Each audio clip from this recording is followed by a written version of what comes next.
What you're seeing in this video is a clip from my live stream that I do on Mondays at 7 p.m. Eastern Time on the OBR's YouTube channel. It's a show I call Quincy Carrier Live. So if you want to catch me live on Mondays during the football season, make sure you subscribe to the OBR's YouTube channel. Me and them are doing a collaboration for this year, and I'm going to be live Mondays at 7 p.m.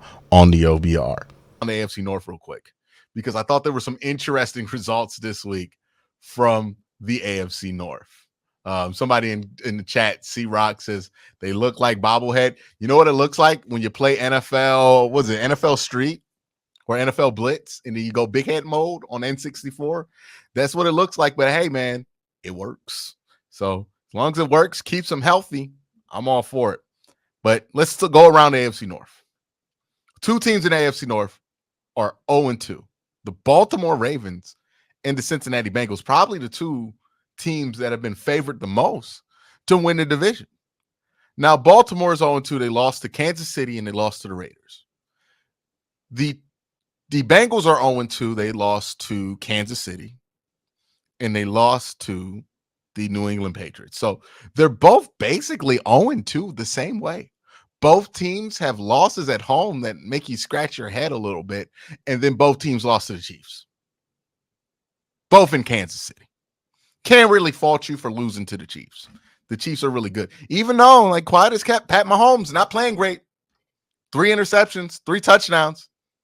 Not really looking like the Pat Mahomes that we know. Not saying he's cooked, but winning 3 championships in a row is very tough. Nobody's ever done it in NFL history since the Super Bowl for a reason.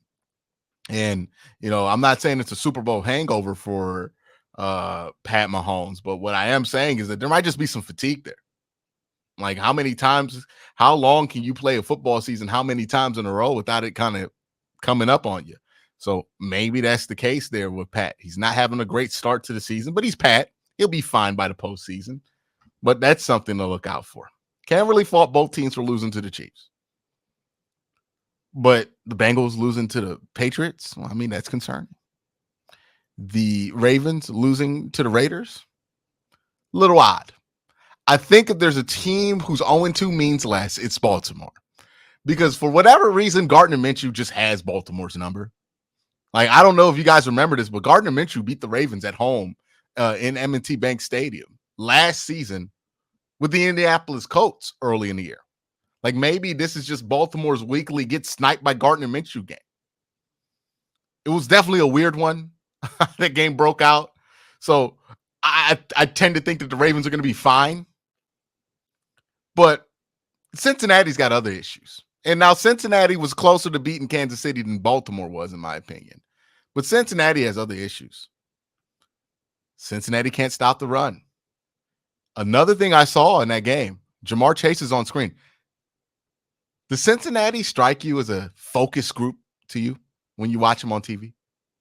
They don't strike me as a very focused group. Jamar Chase, at one point in this game, decided to just cuss out one of the officials because he didn't get a penalty. And, like, cost this team a crucial 3rd down. It went from like a 3rd and 6 to a 3rd and 22. Because Jamar Chase just could not stop yelling at the official because he did not get a call. Like, that team feels distracted. That team does not feel focused. You know what championship team feels like. They don't feel like that. They don't feel like those Bengals teams that went back-to-back conference championship games. They don't feel as focused. They feel like they're infighting. You got T. Higgins doing who knows what on the sideline. You got pass interference, obvious pass interference, happened at the end of that game. You know, for a couple of years, it felt like the Cincinnati Bengals were done with the whole bungle thing. But boy, every time they played the Chiefs since they made that comment about Burrowhead, they bungle up the ending. And it's their own doing. I wonder about Cincinnati. Yeah, I came into the season thinking Cincinnati was the surest bet of all the AFC North. But man, I'm shaky on that. Because if this was their, like, usually when they play Kansas City, this is when the Bengals are the most focused they're ever going to be. is against Kansas City because they convinced themselves that's a real rivalry. They weren't focused at all for this one. They played well enough to stay in the game, but also, let's keep it honest, Pat Mahomes threw them back into the game with his interceptions. This was not a focused Bengals team. This was a distracted Bengals team. This is a Bengals team that is acting like they have already won 2 Super Bowls when they've won none. This is a Bengals team that looks like they're worried about contracts, worried about contract incentives, worried about getting and hitting certain numbers so they can get to certain contract incentives. Not really a Bengals team that's focused on winning. They look distracted. This isn't the same group that we saw out there. Now, that doesn't mean they're going to implode and be one of the worst teams in AFC. But I don't know. I don't have much faith in the Cincinnati Bengals this year based on how they started. Now let's talk about the third team in AFC, the Pittsburgh Steelers. What to make of their 2-0 start? Now, keep in mind, they got to 2-0 by beating the Atlanta Falcons, albeit on the road, but the Atlanta Falcons, who we'll see how unserious they are in about an hour when they play their second game of the season. And they played I can't believe I'm blanking on it. What team? They just played them this week. They played. Oh, that's why. That's why I'm blanking. Because this might be one of the most forgettable teams in the NFL. Many of you might have blanked. They played the Denver Broncos. And let me tell you, I watched that game. I watched Pittsburgh play the Denver Broncos. The Denver Broncos never once posed a threat to score. Not because the Steelers defense was dominant. And look, at times the Steelers defense was dominant. They do look like an improved unit down there in Pittsburgh. But really because they just aren't a competent bunch down there in Denver. And I say this all the time about Mike Tomlin. If you watch me for any period of time, you'll know. Mike Tomlin wins games based on competency. A lot of teams will lose games because they're not competent. One thing you're always going to have with Mike Tomlin, you're going to be competent. And they're winning games right now based on competency. And a lot of people are talking about that offense being improved in Pittsburgh. They scored 13 points against the Denver Broncos. Against the Atlanta Falcons, they got to 18 points. 3 of those points were in garbage time. You know what the Steelers look like to me? The same damn team they were last year. That's what Pittsburgh looks like to me. The Steelers look like the same exact team they were last year. Can they run the ball? A little bit. Can they throw the ball? They can get some deep shots to George Pickens, right? They can't really throw it play to play, drive to drive. It's a little bit of a problem. They're not going to put up 20 points or nothing like that consistently. But you know what? They could throw the ball. They got like 1 passing touchdown, I think. It makes sense. Or 2 passing. Well, yeah, 1 passing touchdown. It makes sense. They had 12 last year. They're on track for the same number. This looks like the same damn team they were last year, except for I think the defense is slightly better. Maybe the offense is a little bit better too. Will they catch the same amount of breaks they caught in 2023? I don't know. But Pittsburgh looks like Pittsburgh, which is to say they'll probably win 9 to 10 games. Maybe sneak into the playoffs, depending on who they beat and who they lose to. That's where I'm at with Pittsburgh. They're the one team that has not changed. Pittsburgh, they're Pittsburgh. Despite all the noise about the quarterback changes, they are the exact same team they were last year. Still going to have issues on offense, but they're going to rely on defense, some running the ball. That's really who they are. I want to talk about some other NFL stories. And I want to talk about these NFL stories, especially this one, about Baker Mayfield. Because especially in this market, when you're talking about Browns fans, it feels like people are incapable of talking about Baker Mayfield without making it a woe is me campaign about how hard it is to be a Browns fan or centering some other player like Deshaun Watson around your conversation of Baker Mayfield. So much in this city, Baker Mayfield just gets used as a tool to complain about a different thing that the Browns did. not necessarily to talk about Baker Mayfield, which I think it's unfair based on how Baker Mayfield has played, because I think he deserves to be centered in a conversation about him. So that's what we're going to do. We're going to talk about Baker Mayfield today. Not if the Browns should have kept him, but just let's talk about Baker's journey, because these are his numbers so far at the start of this season. 73.5% completion percentage, 237 yards per game, which is significant in a league where guys aren't throwing over 200 like they used to. 5 touchdowns.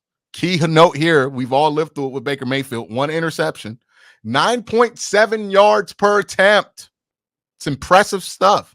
73.5% completion percentage on almost 10 yards per attempt. That's some very high yield efficiency stuff there from Baker Mayfield. 129.1 passer rating. The reason I want to bring up Baker Mayfield is I think the story is fascinating, especially when you don't leave out parts. Because in order to appreciate Baker Mayfield getting to this point, you have to talk about what happened before all of this. Sometimes it feels like people forget about that, right? But Baker Mayfield was legitimately bad in 2021. He put up a game we talked about last week, Deshaun Watson, QBR of 9.7, unacceptable, versus the 0-16, or the threatening to be 0-16 Lions. Baker Mayfield had a game where he had a 10 QBR at home. That's how bad it got for Baker Mayfield in 2021. In 2022, Baker Mayfield was benched, legitimately benched, not for Sam Darnold, but for PJ Walker. And you know what's even crazier about that? When he got benched for PJ Walker and the Panthers went out there and started playing PJ Walker, the Panthers actually got better than they were when they started Baker Mayfield. That is how low this thing got for Baker Mayfield. It wasn't just getting sent out of Cleveland. It wasn't just the 2021 season. Baker Mayfield got benched by PJ Walker. And the Panthers got better. That's how low it got for him. He goes to the Rams, has a little bit of a resurgence with them, ends up not getting brought back, hangs on with the Tampa Bay Buccaneers, wins a quarterback competition, and now in year 2, and this is the big thing for Baker Mayfield, because the one thing you can always say about him up to this point, he's not put 2 good years back to back. It seems like he's on verge of putting 2 good games back to back. Now, the 2 teams he has played with the Detroit Lions and the Washington Commanders, it's been pointed out to me that both those secondaries weren't considered very strong last year. Detroit actually lost Cam Sutton, so they got even worse. So maybe this is just a consequence of Baker Mayfield playing bad secondaries. But even if that's the case, I think these numbers are still impressive, because they're still NFL secondaries. They're still NFL defenses.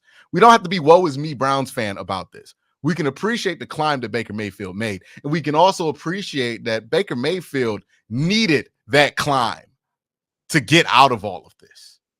That Baker Mayfield needed to be humbled and traded from Cleveland for a 6th-round pick, and for them to go after Deshaun Watson, and then also get benched for PJ Walker and eventually released from the team outright in Carolina, and then picked up by the Rams and then not chosen to be brought back. There was a lot of humbling that needed to happen for Baker Mayfield to get to this point, to where he's going to take the coaching, he's going to be where he is, and then grow into a place where he's confident enough about where that offense is to where he can start doing this. He had a game-winning drive against the Detroit Lions. Like, this is real progress. He's gotten much better. I don't think he makes that progress if we just force him to start in Cleveland. I think he needed this journey. Sometimes people need the journey to become better, right? And Baker Mayfield needed the journey to become better. And I think that's best for everybody. So congrats to Baker starting off the season strong. And I hope at some point we can all understand that, so we don't have to be in this weird combat zone every time Baker Mayfield's brought up. Like that we can just be like, hey, man, I appreciate what Baker did. It went wrong at the end of his run, and then he had a resurgence in Tampa Bay, and I'm happy for him. That's all. We can be normal about this and just leave it at that and be thankful that Baker Mayfield was able to do what he did at the beginning of his Browns run. Unfortunate that it went down the way it did at the end. And then, thankful he found his way back. Doesn't have to be that hard. But, the internet and how people react on the internet, and then people get polarized on the internet, and then somebody from one side says something mean to you, and now you're a forever asshole about this subject. And that's unfortunately what the discourse has been with Baker Mayfield, when I think this is a story that's just fascinating. When you look at how far it went for a guy who was a number 1 overall pick in a quarterback-loaded draft, and how much he had to go through to get to where he needed to be where he is. So good on Baker Mayfield. Got that second contract, making that money. Good on him.